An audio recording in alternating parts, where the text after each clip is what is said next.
శ్రోతలందరికీ నా నమస్కారం. కథా ప్రయాణానికి స్వాగతం. నేను మీ అనసూయ. ఈ మంగళవారం నాడు మన మంగమ్మ గారి ముచ్చట్లలో భాగంగా ఈ వారం మనం చెప్పుకోబోయే హాస్యప్రహసనం పేరు 'మంగమ్మ గారు మంత్రి గారితో విందు'. సరే కథలోకి ప్రయాణం చేద్దాం. అత్తయ్య, మన మాజీ ముఖ్యమంత్రి గారు అమెరికా వచ్చారు. ఆయన గారి మీద మీకు చాలా గౌరవం కదండీ! పక్కనే ఉన్న శాన్ హోసేలో హిందూ కమ్యూనిటీ సెంటర్‌లో మీటింగ్ ఉందట రేపు. మన తెలుగు వాళ్ళందర్నీ కలిసి మాట్లాడాలని వస్తున్నారట అంటూ కొత్త కబురు మోసుకువచ్చాడు మంగమ్మగారి అల్లుడు. నిజంగానా? నాకు ఆయనను ముఖాముఖి చూడాలని ఎన్నాళ్ల నుండో ఆశ.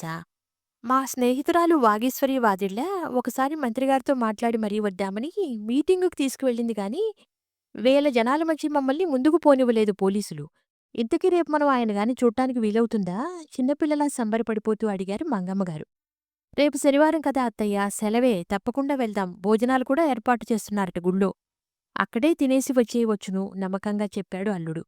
ఆ రాత్రి చాలాసేపటిదాకా మన్నాడు ఏం చీర కట్టుకోవాలి, ఒకవేళ మంత్రిగారితో ఫోటో దిగితే ఇండియాకి వెళ్ళాక ఆ ఫోటో చూపించి అందరికీ ఎంత గొప్పగా చెప్పాలి అన్న ఆలోచనలే ఆవిడ మనసులో మెదులుతూ నిద్రపోలేకపోయింది.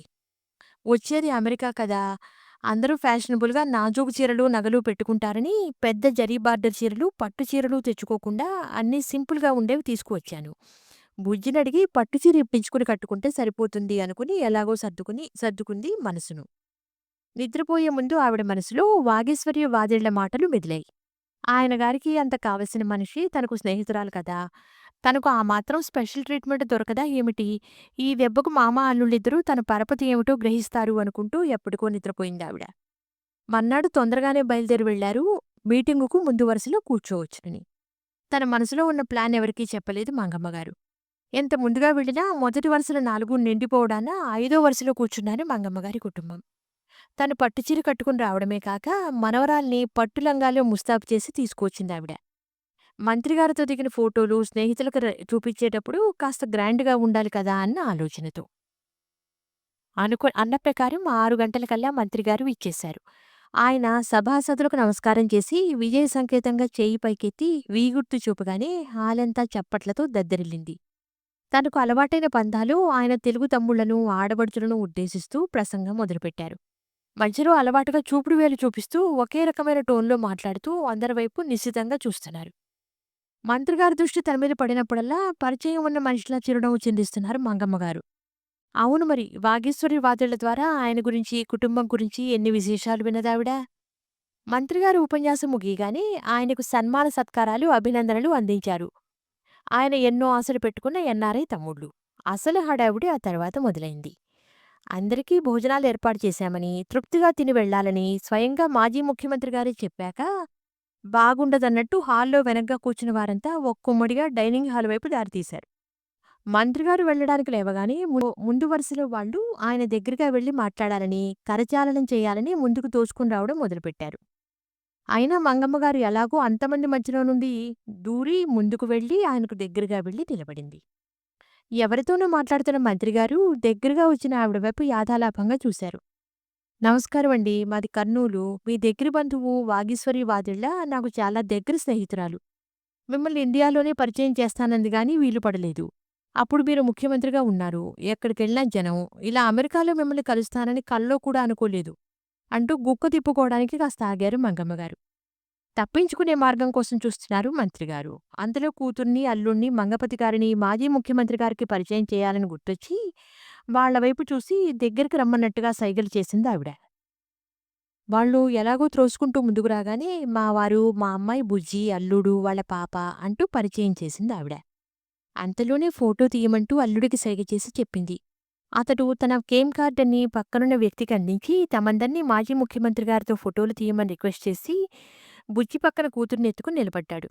మా వాగీశ్వరి ఎప్పుడూ చెప్తుందండి, మీ మీద అభిమానంతో వచ్చిన వారికి భోజనం పెట్టకుండా పంపరు మీరని. ఇంతమందికి భోజనాలు ఏర్పాటు చేశారు అమెరికాలో కూడా. మీరేమీ అనుకోకుంటే మేము మీతో పాటే తింటాము. మా వాగేశ్వరికి చెప్తాను నువ్వన్నమాట నిజమే అని అంటూ నవ్వులు చిందించారు మంగమ్మగారు ఫోటో కోసం.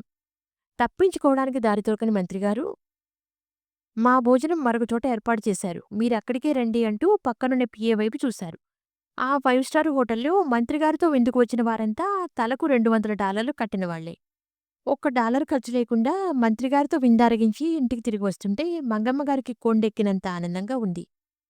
మంగమ్మ గారంటే తమాషాలు పట్టించే బుజ్జి, బుజ్జి మొగుడు, మంగపతి గారు కూడా ఆవిడ చాతుర్యము, దక్షత చూసి అదిరిపోయార్లా ఉంది. ఆవిడ వైపు కొత్తగా చూస్తున్నారు. అమ్మా అంటూ బుజ్జి, ఏమోయ్ అంటూ మంగపతి గారు ఒకేసారి పిలవడంతో ఉలిక్కిపడ్డారు మంగమ్మగారు. మరొకసారి అదే కోరస్ వినపడ్డంతో నెమ్మదిగా కళ్ళు తెరిచిందావిడ. ఏంటమ్మా ఎప్పుడూ లేనిది ఇంతసేపు నిద్రపోతున్నావు అంటూ బుజ్జి. టైము 9 తెలుసా? రెండోసారి కాఫీ తాగే వేళ అయింది అంటూ మంగపతి గారు సుప్రభాతం ఆలపించారు. అయోమయంగా వాళ్ళిద్దరి వైపు చూశారావిడ. అయితే ఇదంతా కలా? మాజీ ముఖ్యమంత్రి గారితో మాట్లాడటం, ఫోటోలు దిగడం, 5 స్టార్ హోటల్‌లో $200 విందు అంతా ఉత్తదేనా అనుకుంటూ లేచి కూర్చున్నదామె. అమ్మా మనం వంట, భోజనం తొందరగా ముగిస్తే 3:00కల్లా బయలుదేరవచ్చు శాన్ హోసేకు. మీ అల్లుడి స్నేహితుడు కూడా అక్కడ ఉన్నాడు. వాళ్ళింటికి వెళ్ళి అందరం కలిసి గుడికి వెళ్దామంది బుజ్జి హడావిడిగా వంటింట్లోకి పెడుతూ. సరే మీటింగ్‌కంటూ వెడుతున్నాం గనక జరగబోయేది ముందుగా కల వచ్చిందనమాట అనుకుంటూ లేచి పనిలో పడ్డారు మంగమ్మగారు. అనుకున్నట్టుగానే కాస్త తొందరగా బయలుదేరి అల్లుడు స్నేహితుడింటికి వెళ్లారు. అక్కడ కాసేపు గడిపి అంతా గుడికి దారి తీశారు. 6 గంటలకు మీటింగ్ మొదలవుతుందనంటే 4:30కే జనం కిటకిటలాడిపోతున్నారు. అప్పటికే హాలు ఇంచుమించు నిండిపోయింది. మంగమ్మగారు చొరవగా ఎవరో 4 కుర్చీల మీద ఒక తువ్వాలు పరిచి పెడితే, ఆ తువ్వాలు అవతలకు జరిపేసి తను కూర్చుని మిగతా వాళ్ళని కూర్చోమన్నారు.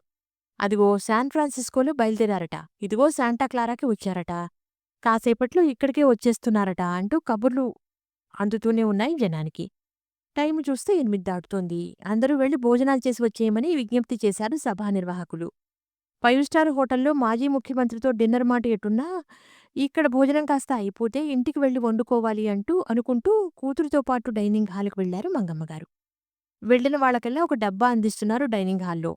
తెరిచి చూస్తే గుప్పెడు పులిహోర, ఇంత పెరుగన్నం, 2 స్పూన్ల కేసరీ బాత్ ఉన్నాయి ఆ ప్లాస్టిక్ డబ్బాలో. సరే అదే ప్రాప్తం అనుకుని విందు ముగించి మళ్ళీ మీటింగ్ జరిగే హాల్లోకి వచ్చారు. ఈసారి మంగమ్మగారు తమ కుర్చీల మీద పరిచి వచ్చిన శాలువాను పక్కన పెట్టేసి మరెవరో ఆ కుర్చీల్లో ఆసీనులయ్యారు. మరి కాస్త వెనక్కి వెళ్ళాక ఎలానో 4 కుర్చీలు కనపడితే ఆడవాళ్లు కూర్చున్నారు. మంగపతి గారు, బుజ్జి మొగుడు, అతడి స్నేహితుడు బయట తిరుగుతున్నారు. మాజీ ముఖ్యమంత్రి గారి రాక గురించి కబురేమైనా తెలుస్తుందేమో అని. ఇంత పొడుగు, అంత లావు ఉండి తెల్లటి దయిచుల్లా ఉన్న ఆడామొగ క్యాప్స్ అందర్నీ డేగకళ్ళతో గమనిస్తూ మధ్యలో ఫోన్ మాట్లాడుతున్నారు. టైం 10 గంటలు కావస్తుండగా పాపకు విసుగొచ్చేసింది. Let's go home mummy, I'm sleepy అంటూ అమ్మ చున్నీని లాగడం మొదలుపెట్టింది. పోనీ వెళ్ళిపోదామా అమ్మా, ఇంటికి చేరేసరికి 11 గంటలు దాటుతుంది కూతుర్ని ఒళ్ళోకి తీసుకుంటూ అడిగింది బుజ్జి. తీరా ఇంత దూరం వచ్చి ఇన్ని గంటలు వేచి చూసి ఆయన ముఖమన్నా చూడకుండా పోదామంటామేమిటే దిగులు పడ్డారు మంకమ్మగారు. ఈ జనంలో ఆయన దగ్గరగా వెళ్లడం, వాగీశ్వరి వాదళ్లతో తన పరిచయం గురించి చెప్పడం అసంభవమని ఆవిడకు అనిపిస్తూనే ఉంది. అంతలో బుజ్జి భర్త మంగపతి గారు వచ్చారు. పదండి అత్తయ్య, మాజీ సీఎం గారి మాటలు వినే యోగం మనకు లేనట్టుంది. ఇంకా ఆలస్యమవుతుందిట అన్నాడు బుజ్జిమొగుడు. అయిష్టంగానే లేచారు మంగమ్మగారు. వాళ్ళు నలుగురు అంత గుంపులో నుండి దారి చేసుకుని తలుపు దాకా వచ్చేసరికి హాల్లో ఉన్నట్టుండి కలకలం మొదలైంది. సగం మంది జనం లేచి నిలబడ్డారు. అదిగో వచ్చేశారు మాజీ సీఎం అనుకుంటూ. కొందరు ఔత్సాహికులు ఈలడి వేశారు. మంగమ్మగారు గుమ్మం దగ్గరే ఆగిపోయారు. ఇంతలో మాజీ సీఎం గారు వేదిక మీదకు విచ్చేసి తనదైన పద్ధతిలో అభివాదం చేసి తన స్వంత బాణిలో విక్టరీ సూచకంగా 2 వేళ్లతో వి అక్షరం చూపేసరికి ఎన్ఆర్ఐల్లో యువత చప్పట్లు, కేకలు పెట్టారు. సోదర సోదరీమణులారా అంటూ ఆయన గళం విప్పుతుండగానే, పదమ్మా మళ్ళీ అందరూ బయలుదేరారంటే కారు బయటకు తీయడానికే గంట పడుతుంది అంటూ మంగమ్మగారి చేయి పట్టుకుని గబగబా బయటకు నడిచింది బుజ్జి. 3/4 గంట గడిచాక ఇంటి దగ్గరకు వస్తుండగా అల్లుడు అన్నాడు. అత్తయ్యగారు బాగా డిసప్పాయింట్ అయినట్టున్నారు. కాసేపు ఉండి ఆయన ఉపన్యాసం విని బయలుదేరవలసింది అని. నువ్వేం చేస్తావులే నాయనా, ఈసారి వాగీశ్వరి వాదేళ్లకు చెప్తాను. మీ బంధువుగారి పద్ధతేం బాగోలేదు. కనీసం అమెరికాలో అయినా చెప్పిన సమయానికి సమావేశాలకు హాజరైతే బావుండేది అని. ఇండియాలో అయితే పర్వాలేదు. మన సమయపాలన అందరికీ తెలుసు కనుక స్కూలు పిల్లలు స్పృహ తప్పి పడిపోయినా, పోలీసుల కాళ్ళు పీకినా ఎవరూ ఏమీ అనరు. ఇక్కడ అలాగే చేస్తే మన పరువేం కావాలి కాస్త కోపంగా అన్నది మంగమ్మగారు. ఏ దేశమేగినా మనం తెలుగువాళ్లమేనోయ్ అన్నారు మంగపతి గారు నవ్వుతూ. విన్నారుగా ఈ మంగమ్మగారు మాజీ మంత్రి గారితో విందు అనే సరదా ప్రహసనాన్ని. వచ్చే వారం ఇటువంటిదే మరో ముచ్చటతో మీ ముందుంటాను. అంతవరకు సెలవు. నమస్కారం. ఉంటాను.